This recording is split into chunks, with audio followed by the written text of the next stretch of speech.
집안이 하여튼 수대밭이 되는 거예요. 상속세 때문에. 가만히 넋놓고 있다가 돌아가시면서 아무 대책도 안 세워놨을 때 상속세는 상속세대로 맞고 8년이 팔리지도 않고 금매로 나오거나 경매로 나오는 거지 이제. 부모님들 입장에서는 우리 새끼들은 돈에 관심 없다 이렇게 말씀하시는데 그건 절대 아니에요. 어떤 자식이든 돈에 관심이 있습니다. 제가 볼 때는 50대부터 준비하시는 게 맞아요. 네, 세무사 안수남입니다. 이번 시간에는 상속과 관련된 이 부분에 대해서 조금 정리를 해드리고 현행 우리 상속세 세제와 내년도부터 바꾸려고 좀 정부 안에서 내놓은 상속세 개편안이 있는데 이걸 좀 더 알아보고요. 과연 지금 야당에서 내놓은 개편안은 또 뭔지 그리고 어떻게 지금 결론이 날 것 같은지 이거를 같이 한번 검토를 해보도록 하겠습니다. 우선 현재 지금 상속세 증여세 구조 중에서 기본적으로 지금 공제가 있습니다. 공제. 예. 지금 우리 상속세 공제는 기본 공제, 그다음에 자녀 등 공제가 있고 그리고 배우자 공제가 있습니다. 이게 세 가지가 제일 크니까요. 기본 공제는 2억이고 자녀 등 공제는 지금 1인당 5천만 원인데 배우자는 기본 5억에서 30억까지를 지금 공제를 하겠다는 거죠. 증여세 공제는 지금 변동이 없습니다. 배우자는 6억, 성년 자녀 직계 존비속간에는 5천, 미성년자는 2천이겠죠. 그다음에 친족은 1,000만 원입니다. 1,000만 원. 이렇게 지금 공제가 있는데 지금 손을 보려는 것은 증여세 쪽은 아마 지금 변동이 없을 것 같고요. 지금 이제 결혼하고 자녀 출산에 대해서 1억 추가 공제해 준 것은 법이 올해부터 시행됐죠. 그거는 시행됐고. 그다음에 이제 지금 상속세와 관련돼서 이 공제들이 2000년도부터 시행되면서까지 20 몇 년 동안 손을 안 봐서 이 부분을 좀 손을 보려고 하는 것 같은데 지금 정부 안은 이 기본공제 2억은 놔두고 5천만 원 요거를 10배로 5억으로 늘리려고 합니다. 자녀 1인당 5억으로 하되 한도를 안 주려고 하는 거죠. 이거는 아마 출산 장려책으로 아마 이걸 도입하기는 한 것 같은데 현재 상속이 이루어지고 있는 분들은 가임 여성들이 아니라서 출산 장려책으로 아직까지는 이거는 그렇게 효과가 있을 거라고는 보이지 않습니다. 어쨌든 자녀 공제 자체가 너무 낮다고 봐서 이거를 좀 공제를 늘린 것 같고요. 배우자 공제는 대신 손을 안 댈 계획인 것 같습니다. 정부 안은. 그래서 자녀 공제만 해주는데 기본적으로 자녀가 2명 있으면 약 10억 정도 늘어나 버리니까 공제는 이걸로 충분하지 않느냐 이렇게 생각을 하는 것 같아요. 근데 이제 이 제도의 모순점 문제는 뭐냐면은 자녀가 많아지면 배우자 공제는 줄어들거든요. 왜? 법정 한도가 줄어들기 때문에요. 자녀 수가 늘어나서 자녀 공제는 늘어나는데 반해서 배우자 공제는 줄어드는 것 때문에 야당에서 아는 일괄 공제도 한 5억 정도 해주지만 배우자 공제도 한 5억으로 올리자. 그래서 전반적으로 한 10억 정도 올려주자. 이제 여기서 아는 자녀가 2명 있을 때 요거하고 비슷하겠죠? 그런데 이제 지금 보신 것처럼 정부 안에서는 배우자에 대한 혜택이 좀 부족하기 때문에 사실은 상속은 대를 달리해서 내려가는 것이 상속이지 옆으로 가는 것. 남편에서 아내로 가는 거는 또 아내가 받아서 얼마 안 있다 또 돌아가시면 또 상속이 이루어지잖아요. 그래서 다른 OECD 국가에서는 배우자 간에 상속이 이루어진 것은 과세 안 한 데가 굉장히 많아요. 예, 한도 없이. 그리고 우리나라는 한도가 너무 적다는 거죠, 이게. 현실화시킬 필요가 있다는 것도 한번 주목해서 볼 필요가 있을 것 같습니다. 그래서 현재 상황에서 이렇게 공제를 하다 보니까 기본 공제가 지금은 이렇게 자녀하고 기본 공제 5억, 그 다음에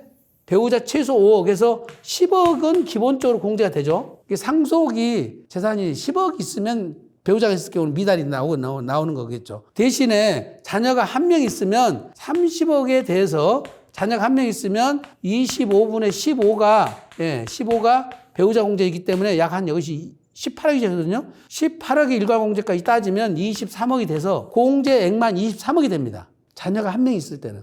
23억까지는 세금이 없어요, 사실은. 그런데 자녀가 3명이 돼버리면 배우자 공제가 쭉 떨어져서 세금이 늘어나고 있는 현상에서 자녀 공제를 늘리라는 정부 안이 유리할 수도 있지만 경우에 따라서는 지금 자녀가 1명 있을 때는 배우자 공제를 안 늘리면 효과가 별로 없어요. 이제 그것 때문에 정부 안에서는 좀 고민하고 있는 것 같습니다. 두 번째는 지금 세율이 너무 지금 높다는 거죠. 어떤 세율이에요? 30억 초과하는 세율이 최고 세율 50% 구간에 가 있는데 이 30억 초과 50%를 10억 초과분, 10억 초과에 대해서는 40% 지금 세율을 적용하고 있는데 최고 세율 구간을 40% 낮추자는 겁니다. 이 10% 정도 낮추는 거죠.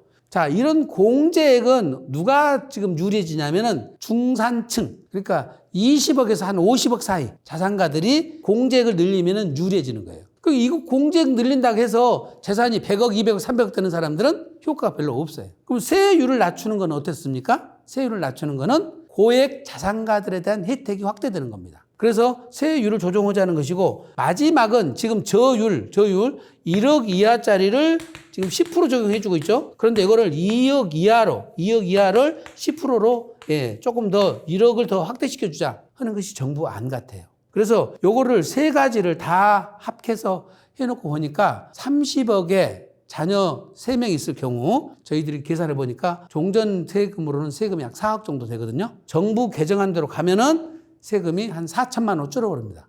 30억 정도에서 자녀 3명일 때는 굉장히 효과가 커버리죠. 대신 100억대에서는 전체적으로 부담이 한 15% 정도 감액되는 것 같습니다. 15% 정도. 그래서 자산 규모에 따라서 자녀 수에 따라서 배우자 유무에 따라서 지금 이 개편안은 유불리가 달라집니다. 세율 최고 세율 구간은 야당에서는 좀 반대하는 것 같고요. 최저는 그렇게 반대하지 않는 것 같은데 40% 낮추는 것은 부자 감세다 하는데 지금 OECD 국가들이 평균 실효세율 내는 것에 비하면 지금 한 실효세율 28% 정도 된다고 그러죠. 우리나라는 너무 실효세율이 높습니다. 그 다음에 이제 일본이 55% 세율 구간을 갖고 있고 우리는 최고 세율 50% 갖고 있어서 세계에서 두 번째라고 표현하는데 그 대신 일본은 유산세 체계가 아니에요. 유산취득세 체계입니다. 그거는. 따라서 그거 세율 구간하고 우리하고 비교하면 안 되죠. 우리는 유산세 체계고 그거는 유산취득세 체계이기 때문에 단순하게 세율만 볼 것이 아니라 실질로 상속세 부담세를 놓고 본다면은 우리나라가 훨씬 일본보다 높습니다. 그리고 지금 이제 법인들에 대한 대주주에 대해서 할증과세가 20% 있었거든요. 이것도 너무 과하다 해가지고 이거는 이제 폐지로 올라갔는데 요거는 야당도 그렇게 반대하는 것 같지는 않아요. 왜냐하면 요즘 기업들이 상속세 때문에 지난번 이건희 회장님이 상속세를 우리가 얼마 냈죠? 12조 이상 냈지 않습니까? 12조 세금을 내시는 재벌들이 별로 세계적으로 없어요. 많지가 않습니다. 세계적으로 재벌들도 세금 그렇게 많이 내지는 않습니다. 그래서 우리나라 이건희 회장님 돌아가시면서 세금 너무 많았다는 것이 아마 기업하시는 분들의 중론이었기 때문에 요거 최고세율은 조금 공감대는 형성된 것 같은데 이제 야당에서 어떻게 볼지는 모르겠습니다. 이제 전체적으로 보면은 세수가 많이 줄어들 거 아니냐. 그래서 약 한 5년 동안에 15조 정도가 지금 세수 감소 효과가 있다고 그러는데 사실은 지금 기대 수명이 지금 오시는 분들 그러니까 70대, 80대에서 90대까지 지금 산업화 여군들이 재산 형성하신 분들이 다 여기에 몰려 있으세요. 그러니까 지금 우리가 15,000명 정도 상속세를 내고 계시는데 지금부터 돌아가신 분들 중에 상속세를 많이 내실 분들이 많다는 거죠. 그러니까 지금 현재 패턴으로 간다면은 현재 세제를 이렇게 개편한다 하더라도 세수 감소 지금 예상보다는 훨씬 줄어들 거라고 보여져요. 더군다나 이제 최근에 들어서는 상속세 자체나 증여세가 사실은 어떤 이중과세라는 것도 상당히 설득력이 있는 거거든요. 다 세금 내고 지금 돈을 모은 거 아니냐. 그 다음에 가치 상승 온 것은 또 보유세를 다 냈었는데 왜 지금 여기서 또 매기냐는 것도 상당히 지금 설득력이 있어요. 그래서 중산층이 다 들어와가지고 아파트 한 채만 해도 세금 내는 이런 문제는 우리나라가 좀 심각하다. 해서 이 세제 개편이 도입되는 것 같은데 어쨌든 12월 2일까지 세제 개편이 어떻게 확정되는 걸 봐야 될 것 같습니다. 자, 이번 주제는 상속 잘못 받았다가 평생 모은 돈 세금을 다 낸다는 그런 주제 가지고 한번 얘기를 해보겠습니다. 왜 이런 얘기가 나오냐면 지금 상속 재산에 대한 평가 방식이 원칙은 종전에는 기준시가로 했다고 그랬지 않습니까? 자, 기준시가로 했는데 이게 저희들 사례 중에 보니까 지금 우리 사무실에서 실제 겪은 일인데요. 40억의 기준시가로 평가돼요. 그런데 감정평가를 했더니 감정평가를 하니까 감정평가 금액은 95억이에요. 근데 지금 매매를 할 때 시가는 약 110억 정도 됩니다. 자, 문제는 상속세가 어떤 걸로 결정이 될 거냐 이 말입니다. 상속을 받아서 6개월 내에 매각이 되잖아요. 시가로 매각되면 이걸로 상속세가 나옵니다. 이걸로. 그러면 이렇게 110억의 양도가 이루어지면은 상속세 자체가 29억 나와요. 29억 나오는데 양도소득세는 제로예요. 그러니까 총 부담세액은 약 29억 되죠. 그러면 이거를 지금 당장에 팔려면 좋은데 안 팔리니까 못 팔잖아요. 자, 문제는 기준시가로 세금을 내려면 그때 상속세는 약 4억밖에 안 돼. 4억. 상속세가 4억인데 양도소득세가 110억에 팔린다면 그때 양도소득세가 29억이 나와요. 그러면 이때 세금은 33억이죠. 자, 문제는 이 부동산의 월세가 한 달에 1,800밖에 안 나옵니다. 1년 내 모아야 뭐 다 내고 1,500만 원씩 모은다 해도 1년 내 모아야 2억도 못 모으죠. 그런데 감정평가를 해서 국세청에서 상속세를 부과를 해버리니까 세금이 얼마 나오냐면 23억 정도 나와요. 23억. 95억에 상속받아서 110억에 양도를 했을 때 양도소득세가 약 9억 나옵니다. 9억. 그러면 지금 이것도 32억이죠. 자, 문제는 기준시가로 상속세를 신고를 해서 4억에 대해서는 상속세를 낼 수가 있지만 국세청에서 감정평가를 받아가지고 23억으로 감정평가를 받아버리면 어떻게 됩니까? 23억을 1년에 10년 단위로 내야 되거든요. 그러면 1년에 2억씩 내야 되잖아요. 근데 월세가 아까 1,500만 원밖에 안 된다고 그러는데 월세 1,500만 받아가지고 모아서 상속세를 낼 수는 없죠. 평생 세금 낼 수도 없고 처분해가지고 또 9억을 양도세를 또 물고 나면 32억의 세금이 부담돼요. 그러면 결과적으로 110억에 팔았다, 정상으로 팔았다 했을 때가 32억 제하면 그때 78억이 남죠. 예. 이렇게만 되면 해피하죠. 상속받아서 110억에 매각해서 양도세 물고 상속세 물면 해피한데 이 부동산은 매각은 안 돼. 근데 감정평가로 세금은 23억 나왔어. 근데 이거는 싸게도 안 팔려. 그럼 어떻게 됩니까? 금매로 팔면 더 낮게 팔아야 되지 않습니까? 안 그러면 자기 돈 모아서 10년 동안 다 내야 그때부터 숨 돌려서 내 부동산이 되죠. 그렇죠? 근데 지금 60대 되신 분이 이걸 상속받거든요. 그럼 또 어떻게 되죠? 70대가 돼버렸잖아요. 그러면 또 자기가 또 상속세 대비를 해야 돼요. 자기가 지금 상속세 대비를 해야 된다니까, 지금. 그래서 요즘에는 노노상속이라고 해서 노인이 돌아가셔갖고 노인이 상속을 받아. 그래서 지금 절세 플랜이 짤 때 아예 손자녀한테 내려가요, 지금은. 증여하시면서 30% 할증되더라도 손자녀한테 내려가 본다는 거예요. 자, 이분이 만약에 이런 것을 알았다고 그러면 40억짜리 기준시가 부동산을 손자녀한테, 예? 손자녀한테 30억만 증여를 했다고 쳐봐요. 30억. 30억 증여를 했으면 10억밖에 안 남았죠. 그렇죠? 30억에 대한 증여세 세 사람한테 나눴으면 10억씩 해가지고 증여세는 전부 해봐 7억밖에 안 돼. 7억밖에 안 된다니까, 이거는. 10억에 대한 상속세는 없어. 그럼 7억 내고 지금 자산이 그대로 온전히 넘어왔잖아요. 아들, 자녀들한테 10억, 손자녀한테 30억 내려가 버렸잖아요. 그러면 상속세, 지금 당장도 상속세 대비를 안 해도 되죠. 이걸 미리 알고 대비를 하시는 분하고 그냥 가만히 있다가 넉넉히 있다가 돌아가시는 분하고 그 자녀들이 이제 이건 대책이 없잖아요, 이거는. 현재 팔라니 안 팔리고. 지금 세금이 가장 적은 거는 뭐예요? 지금 상속 개시일부터 6개월 이내 파는 것이 제일 세금이 싸요. 근데 이건 안 팔린다니까. 그럼 두 번째 방식이 대부분이 감정평가로 상속세가 결정되고 그리고 팔게 될 텐데 이때 감정평가를 해서 상속세가 결정되면은 이 상속세를 부담할 수가 없다는 거예요. 거기 월세가 한 달에 한 3억, 3천, 4천 나온다고 그러면 모아서 상속세를 내나갈 수가 있겠지만 월급 받은 돈까지 다 모아도 상속세를 못 내갑니다. 이런 케이스만 있는 게 아니라 사실은 100억에서 300억 사이 자산가들이 대부분 이런 상태예요. 지금 수익형 부동산이 잘 나와 3%에서 4% 나오잖아요. 강남은 3%도 안 나옵니다. 그러면 그 나온 돈 가지고 상속세를 10년 동안 나눠 물 수가 없다는 거예요. 그럼 결과적으로 이 부동산을 매각을 해야 되는데 매각도 제때 못 한다는 겁니다. 그러면 어떻게 되냐? 결국은 세금 낼라니 등 휘어지고 팔려니 팔리지도 않고 금매로 나오거나 경매로 나오는 거지, 이제 이게. 또 상속인들 간에 합의 안 돼버리면은, 또 싸움 나가지고 또 경매로 나오고. 그래서 집안이 하여튼 수대밭이 되는 거예요, 상속세 때문에. 그래서 제일 중요한 거는 상속세는 최악이 이렇게 가만히 넉넉히 있다가 부모님이 돌아가시면서 아무 대책도 안 세워놨을 때 상속세는 상속세대로 맞고 상속재산 분쟁은 또 일어나고 그러면 세금의 화목까지 깨지면서 집안이 뿔뿔이 흩어지고 재산도 흩어지고 그래서 최악의 경우를 만나게 됩니다. 그래서 상속세라는 것이 우리 정부에서 부과를 하는 세금이지만은 이 우리 가정이 파괴되고 이렇게 친인척에 대한 이것이 문제까지 발생하니까 이런 것도 감안해야 되고 그 대신 제일 중요한 것이 우리나라 국민들이 이게 학습이 안 돼 있어요. 최근 회사 친구들 돌아가시면서 보니까 지금 큰일 났네? 이제 인식을 하는 거죠. 제 아시는 분 중에 한 분은 지금 빌딩 한 600억짜리 갖고 계시는데요. 아버지가 93세세요. 어머니가 88세시고. 근데 그걸 하나도 안 물려주셨어요. 본인이 다 갖고 있어요. 그럼 돌아가시면 자녀들이 그걸 감당할 수 있나요? 지금 금매로 팔아야 돼요. 그럼 절반이 세금이라고 했잖아요. 상속받아서 팔면 절반이 세금인데 그 부동산 못 지킨다고요. 그럼 못 지킬 것 같으면 부모님이 알아서 어떻게 결단을 내려주셔야 되는데 93세 되시도록 손을 안 대시고 근데 이제 알아봤더니 93세 되시는 그분은 친구분들이 누가 되겠어요? 자기랑 비슷한 분들이죠. 비슷한 분들이 나누는 얘기가 뭐예요? 자식한테 절대 미리 주지 마라. 그 친구들은 전부 그런 류예요. 미리 줬다가 좀 잘못된 분이 한 분, 두 분이 계셨겠죠. 그러면 그게 진리가 되어버린다니까. 그분들 사이에서, 친구들 사이에서는. 그 모임에서는 자녀들한테 거의 다 안 줬대요. 그 아버지 모임에는. 다 빌딩 하나씩 갖고 계신 양반들이 본인들이 다 갖고 계시는 거예요.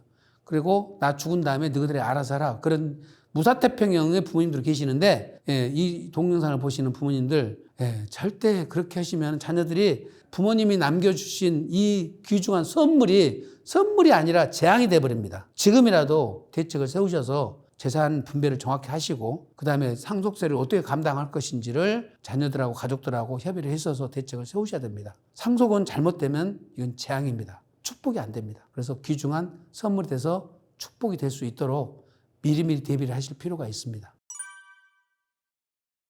부동산 그 세금과 관련돼서 생애 주기에 맞게 잘 계획을 해야 된다. 이렇게 말씀들 하시는데 이게 뭘 의미하느냐 이걸 이제 지금 궁금하시 하시는 분들이 많으세요. 자, 일반적으로 부동산이란 건 한 부동산 프로젝트라는 것은 취득하고 보유하고 그다음에 양도 단계로 보통 이렇게 3단계를 가지고 지금 세금 절세 플랜 짜고 그다음에 주의할 사항들을 챙기고 있는데 자, 이거를 취득하고 보유를 한 상태에서 모두 양도만 하는 건 아니잖아요. 여기에 증여를 해서 그다음에 상속으로 가는 경우도 있고요.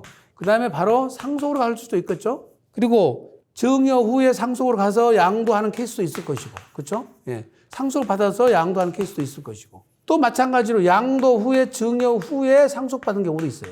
이게 여기서 딱 끝나버린 게 아니라 다음 단계까지 플랜을 다 같이 봐야 된다는 거예요. 자, 현재 있는 부동산이 수익이 안 나요. 가격은 높아. 자산 가치는 높은데 수익은 안 나. 그러면 그 자산을 증여를 해주려도 물려주려고 하더라도 자녀가 증여세를 낼 힘이 없잖아요. 수익이 나야 그거를 수익을 모아서 증여세를 연부연납해서 5년 동안 나눠물 수라도 있는데 자산 가치는 높은데 수익이 안 나는 것은 천상 그거를 양도를 해서 현금을 증여를 하는 케이스가 있는데 만약에 그렇게 할 바에는 양도를 해서 증여할 바에는 어떻게 돼요? 증여 후에 양도하는 게 나을 수 있어요. 순서를 바꿔요. 증여 후에 양도를 하는 것이 세금을 절세할 수 있는 방법입니다. 이거는 이제 여러 가지를 고려해야 됩니다. 증여를 해서 양도할 때는 양도 시기가 5년, 자녀들 경우는 10년 이내에 양도하면 이월과세가 또 적용되잖아요. 자산별로 또 다 다릅니다, 이것도. 그래서 이월과세 적용 안 되고 부당행위 계산분이 적용되는 케이스를 만들어서 증여를 하거나 또는 이월과세가 안 되게 만드는 방법들 여러 가지가 결합돼야 되는데 자, 최악은 어떻게 되는가? 최악은 어떻게 되냐면은 양도를 하고 증여를 해줬는데 증여세 신고를 안 했어요. 안 했다가 나중에 결국은 증여해주고 10년 안에 또 다시 상속이 이루어졌어. 그럼 어떻게 된 일이 벌어지죠? 양도세 물죠. 증여세 물죠. 증여세 신고 안 했죠. 가산세 먹죠. 합산해서 또 상속세까지 또 먹죠. 저희가 경험한 경우에는 세금을 70%까지 무는 경우를 봤습니다. 이거는 최악이에요, 최악. 그래서 지금 결과적으로 증여를 할 계획이라면 증여 후 양도 플랜을 짜거나 또는 양도를 하고 난 다음에 돌아가셔서 상속을 받을 바에는 상속받아서 양도를 하거나 플랜을 바꿔야 됩니다, 이거를. 그리고 어떤 부동산의 경우는 1세대 주택 비과세 대상인 경우가 있어요. 그거는 양도를 하더라도 양도소득세가 많지 않아요. 10년 이상 보유를 하거나 거주를 해버리면 양도세가 많지 않아. 근데 부동산을 나눠주기는 부적합하단 말이죠. 뭐 아파트 한 채가 30억이나 40억 가. 근데 그거를 자녀들한테 하나씩 나는 줄 수는 없으니까 세 명이 공동 상속을 받으면 관리가 힘들어지잖아요. 그렇죠? 그럼 어쩐다? 그거는 상속인이 매각을 해서 피상속이 사전에 매각을 해서 현금으로 분산 증여하는 것이 가장 절세 플랜을 짤 수도 있는 겁니다. 그러니까 부동산에 따라서 다 케이스마다 다르고 어떤 부동산은 가족이 이거 시그니처를 갖고 가야 돼. 그럼 어떻게 돼요? 결국 못 팔잖아요. 상속으로 가자니 평가액을 시가 평가, 감정 평가를 해가지고 상속세까지 높아질 수가 있잖아요. 그러면 이런 거는 사전 증여가 필요한데 사전 증여는 상속세 절세 플랜에서 최고의 절세 방법이에요. 근데 사전 증여는 증여를 할 때 분산을 시키는데 자, 제일 중요한 것이 분산이에요, 분산. 분산은 시간을 분산해야 되고요. 시간 분산. 그 다음에 수중자가 분산돼야 돼. 수중자가 분산돼야 되고 재산, 증여 재산이 분산돼야 돼. 이 세 가지에 의해서 절세가 짜지는 겁니다. 시간 분산이라는 것은 뭐 때문에 시간 분산이라고 하냐면 증여세는 10년마다 통산이 되거든요. 한 주기가 10년이에요. 그래서 한 번 그것이 10년 안에 통산되고 10년이 되면 다 리셋이 되거든요. 그러면 다시 또 10년 안에 또 한 번 주면은 세율이 10년마다 세율이 적용되니까 그러면 내가 60대다 그러면 앞으로 기대 수명이 40년 남았다 그러면 어떻게 돼요? 증여를 3번 하시고 남은 재산을 상속으로 가는 것이 가장 가벼운 거예요. 한꺼번에 증여를 해버리면 세금이 너무 많고 평가액도 많아진다고 그랬죠? 그러니까 어떻게? 시간 분산을 시키라는 거예요, 시간 분산. 최대한 10년 단위로 2번, 3번 해라. 그러니까 80대 같으면 증여할 시간이 한 번밖에 없죠. 그죠? 70대 같으면 한 2번 정도 되는 것이고 60대는 한 3번 정도 나눠서 증여를 해서 가고 나머지 4분의 1을 상속으로 가는 것이 가장 가볍게 가는 방법입니다. 그렇게 분산해서 가시라는 것이고 수증자는 뭐냐면 상속세는 유산세 체계지만은 즉 남긴 상속세에 부과하지만 증여세는 유산 취득세예요. 수증자 기준으로 세율이 적용되죠. 그럼 수증자가 많을수록 나눠지니까 세율이 낮아지는 거죠. 근데 여기 단점은 뭐예요? 단점은 부동산을 5명 줬을 때는 소유자가 공동소유자 5명인데 10명을 줬더니 10명이 돼버리죠. 또 이제 요즘에 미성년자까지 막 주게 되면은 미성년자 중에 의사결정을 하려면 또 법정 대리인이 필요하고 애국에 나가 있는 애들도 막 있잖아요. 그러니까 또 의사결정이 어려워요. 그래서 이렇게 수증자가 분산돼서 줄 때는 공동소유 방식으로 하지 말고 가족법인을 만들어서 주셔야 돼요. 가족법인이 요때 필요한 거예요. 요때. 그 다음에 재산을 분산해서 주라는 거는 100억짜리를 한꺼번에 주면은 감정평가가 돼볼 수가 있다고 그랬잖아요. 근데 나눠서 이것을 5억으로씩 줬어 이른다. 그럼 감정평가할 이유가 없잖아요. 기준시가로 평가를 해서 증여가 이루어진다는 얘기죠. 그래서 나누어서 세분해서 주라는 뜻입니다. 요게 결과적으로 절세 포인트가 나오는 겁니다. 그래서 상속이라는 것을 최종 목표로 하고 지금 양도 후에 증여를 할 것인지 증여해서 상속을 할 것인지 대신 사전 증여를 해서 증여를 하고 난 다음에 10년 안에 돌아가시면 상속인이 받은 증여자는 또 합산되잖아요. 그러니까 여유 있게 줘야 돼요. 미리미리. 그 다음에 상속인 이해자는 5년 안에 돌아가시면 또 합산돼 버려요. 그래서 미리 줘놓아야만이 유리하다는 것을 인식을 하시고 주되 빨리 주라는 거예요. 빨리 줘라. 그 다음에 어쩐다? 지금 보신 것처럼 3가지를 분산시키는 것이 절세 포인트입니다. 결국은 상속세는 상속받을 당시에 상속재산을 가장 적게 만들고 합산되는 증여재산을 또 줄이는 거예요. 아예 없어버리면 제일 좋고 있더라도 줄여놔야 된다 이 말씀입니다. 그래서 10년이 경과된 증여재산은 상속재산에 영향을 안 미치니까 아까 말씀드린 60대, 70대 준 거는 80대 돌아가시더라도 합산이 안 되겠죠. 그래서 생애 주기 전체를 보시고 지금 양도를 할 것인지 양도를 해서 그 다음에 현금으로 증여를 하면은 그리고 상속가 이러면 이건 최악이라고 그랬죠. 최악이라고 그랬어요. 예. 그래서 부모님이 90대가 되면은 부동산 함부로 팔면 안 돼요. 양도세 물고 그 다음에 현금 갖고 있을 수 없으니까 자녀들한테 내려보낼 거 아니에요. 그럼 증여세 또 맞죠. 그럼 10년 안에 살아셔야 돼. 10년 이상 살아야 되는데 의무적으로 10년을 못 사시잖아요. 돌아가셔 버리면 또 상속세 합산돼 버려요. 최악이 막 만난다니까. 그래서 90대 막 여러 대 부동산 처분하시는 거 아니에요. 팔려면 미리미리 팔았어야 돼요. 수익형 부동산이라도 하더라도. 그래서 지금 수익이 안 나는 부동산인데 증여를 하려니까 증여세가 너무 많아. 자녀가 하나 둘밖에 없어서. 그럼 어떻게 돼? 그거를 매각을 해가지고 양도세를 물고 저평가되는 자산으로 대체 취득하는 거예요. 그리고 그거를 상속으로 주거나 증여로 물려주는 겁니다. 자산을 대체 취득해서. 그리고 어떤 분들은 재산평가에서 시가 평가되는 자산으로만 다 갖고 있어. 무슨 얘기냐면 자, 단독주택 같은 경우나 다세대 주택 같은 경우나 상가, 구분상가 같은 경우는 다 기준시가로 평가를 하거든요. 아파트, 매매사례가 다 있잖아요. 시세가. 채권, 다 시세가 있죠. 주식, 다 시세가 있잖아요. 또 꼬마 빌딩, 다 감정평가 해본다고 그랬잖아요.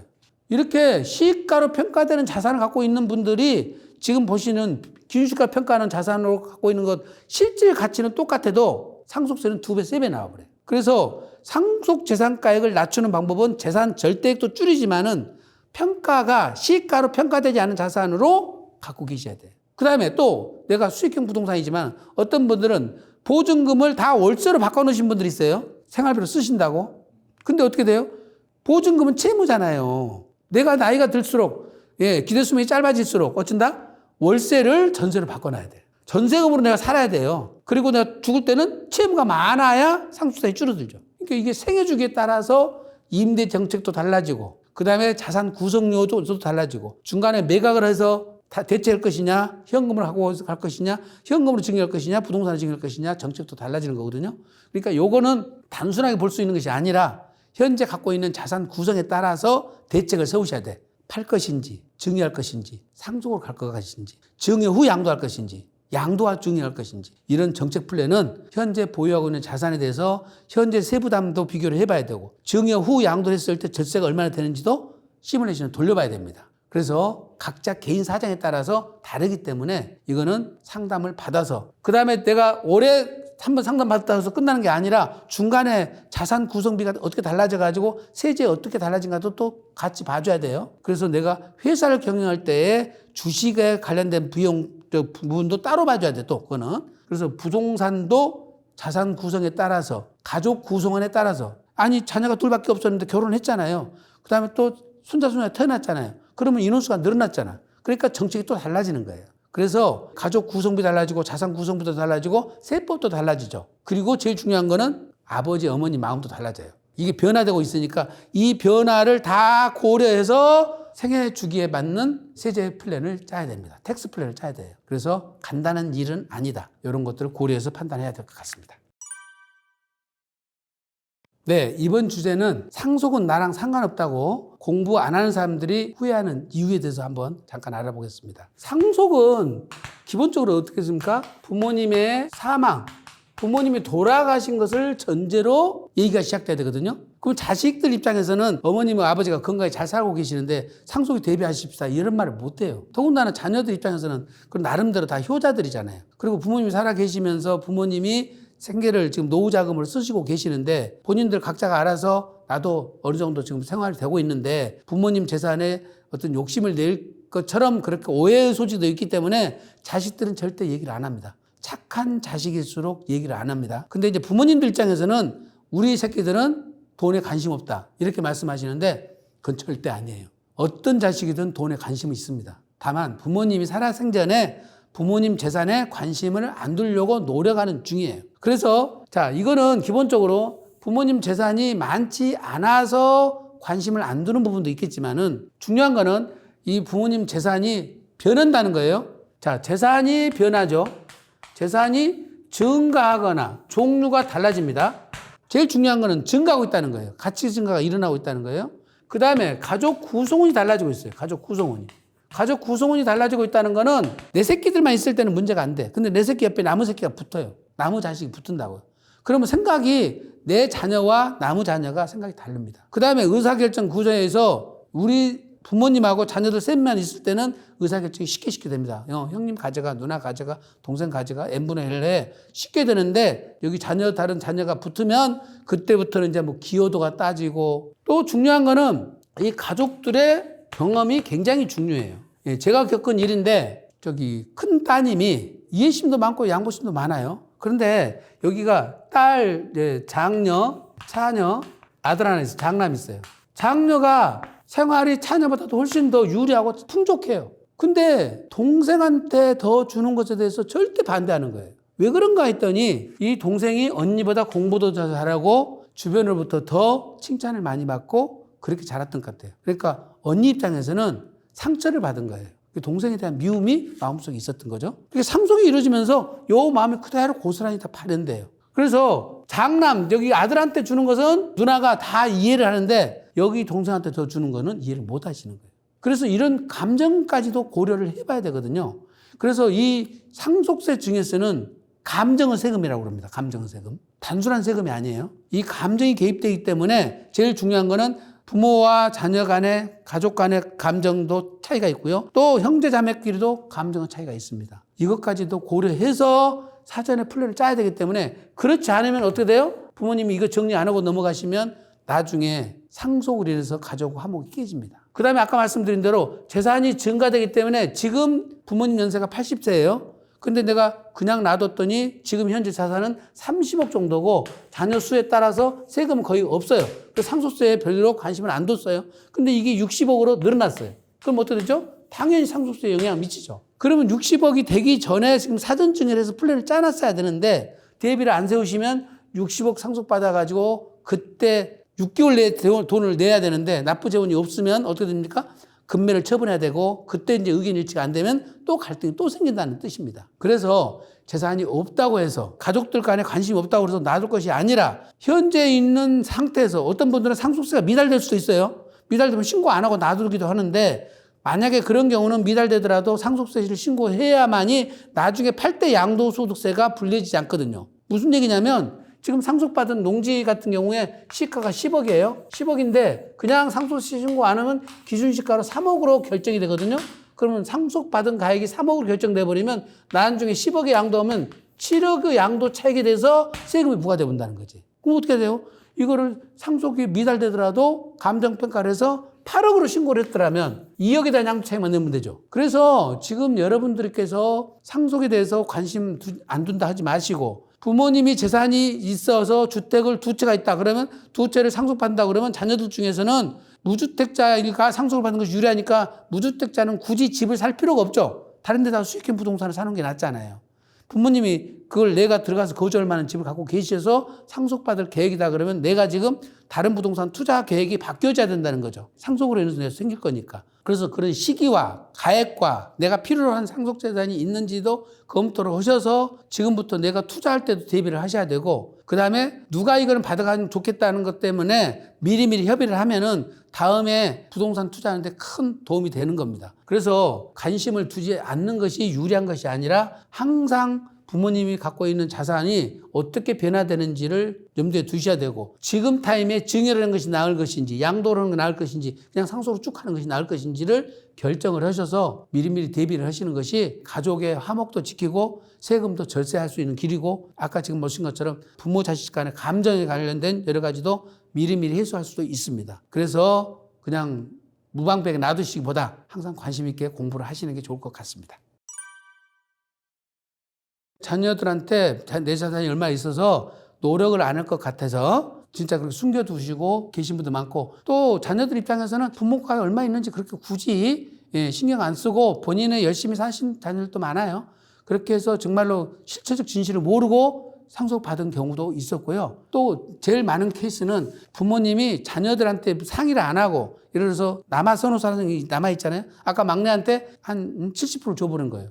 딸 셋한테 30%를 나눠 가지라 하니까 나중에 이제 유류분 청구성이 들어오잖아요. 그러니까 한쪽에 편애한 사람한테 미리 줘가지고 결국은 자녀들 간에 분쟁을 일으키는 부모님도 많습니다. 요즘 젊은 사람들은 제일 못 참는 것이 불공정이에요. 그러니까 옛날처럼 부모님 세대처럼 아들 선호, 장남 선호, 장녀 선호 이걸로 인해서 공정이 깨지면 자녀들은 화목이 깨집니다. 정말로 깨지니까 웬만해서는 공정하게 해주시는 것이 더 좋습니다. 유류분 청구성이 지금 굉장히 급상승하고 있고 그렇게 해서 자녀들한테 한쪽으로 몰아줬다가 소송이 일어나가지고 또 이제 유류분 청구 소송이 들어가면은 잘못하면 세금에까지 영향을 또 미치거든요. 왜? 이게 감정평가를 안 했는데 유류분 청구성이 들어가면서 감정평가를 해갖고 들어가 보거든요. 그 다음에 저평가된 자산이 고평가돼가지고 상속세까지 또 나오는 거예요. 연쇄적으로 영향을 미쳐버리는 거예요.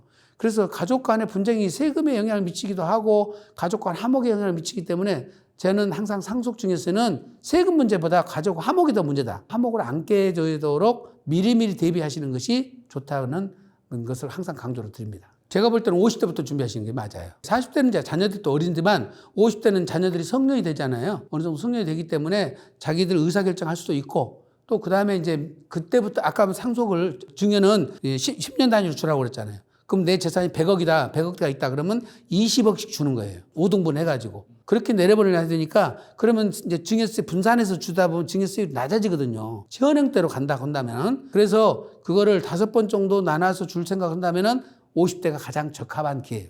늦어도 60대부터 시작돼야 돼요. 근데 70대도 그나마 되는데 80대는 늦었어, 이제. 없어져요. 매각을 하기도 뭐하고, 증여하기도 뭐하고, 또 10년 안에 살으셔야 되는데 10년 못 살면 또 다시 합산돼버리고. 절세 효과가 떨어진다는 거죠. 한마디로. 그래서 50대 때 주면은 자녀들이 자금 출처를 마련하거든요. 그럼 투자 재원이 생기죠. 그거로 자기가 계속 투자해가지고 재산을 불려나가기보다는 자녀한테서 발생한 수익 가지고 투자를 해서 자녀 거를 끌어올려줘야 맞거든요. 자산 관리 측면에서 훨씬 유리합니다.